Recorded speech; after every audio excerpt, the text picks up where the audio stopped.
Pourquoi est-ce que je joue le bac 68 à la Phare-les-Oliviers? Bonne question. Parce que le maire de la Phare-les-Oliviers a demandé à Véronique si je serais d'accord pour jouer un spectacle dans leur salle qui est nouvellement aménagée, parce que jusqu'alors j'avais jamais pu y jouer parce qu'il n'y avait pas de gradin et c'était que des chaises et on ne voyait pas le sol. Et pour mes spectacles il faut voir le sol, et là depuis 2 ans je crois ils ont un gradin.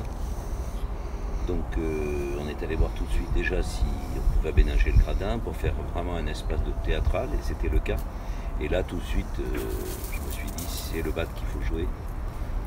Il faut jouer le bac parce qu'il y a beaucoup de références à la Phare dans le spectacle, et de références à ma grand-mère, dite ma maman, qui habitait cette maison et qui était une figure bien connue à la Phare, avec sa 2 chevaux, plus tard son ami 6 qui conduisait à 120 à l'heure, et autres considérations, et puis toute l'enfance, l'adolescence,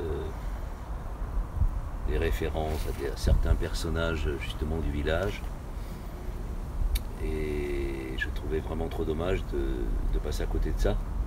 Donc ça a été un peu de boulot parce qu'il a fallu reprendre le spectacle. Et mes spectacles, c'est pas facile à reprendre, mais d'autant moins que j'étais au milieu des autres, des 3 spectacles d'Adieu Ferdinand.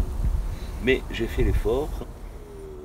Je devais jouer une fois, j'ai dit je le ferai 2 fois pour le même prix, parce que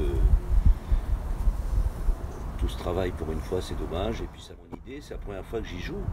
Et bien sûr, c'est quand même le village de mon enfance, c'était mes grands-parents qui habitaient ici, mais c'était un lieu qui était... Bon, j'étais marseillais, mais quand même. Donc c'est très troublant de jouer tout ce monde imaginaire que j'ai fabriqué à partir de mes souvenirs dans le lieu. C'est déjà très troublant de le répéter ici, dans cette maison où j'ai passé tant de vacances quand j'étais petit et tout ça. Mais de jouer dans le village, il y a une sorte de concordance entre la réalité et le rêve et l'imagination qui sont... Je ne saurais pas l'analyser, mais oui, bien sûr, ça fait un drôle d'effet. Et puis à quel point pour moi c'était une chose émouvante de jouer cette femme, et puis tous ceux qui étaient avec elle, qui sont plus là, ici avec vous, et de les faire revivre comme ça. Voilà, merci beaucoup.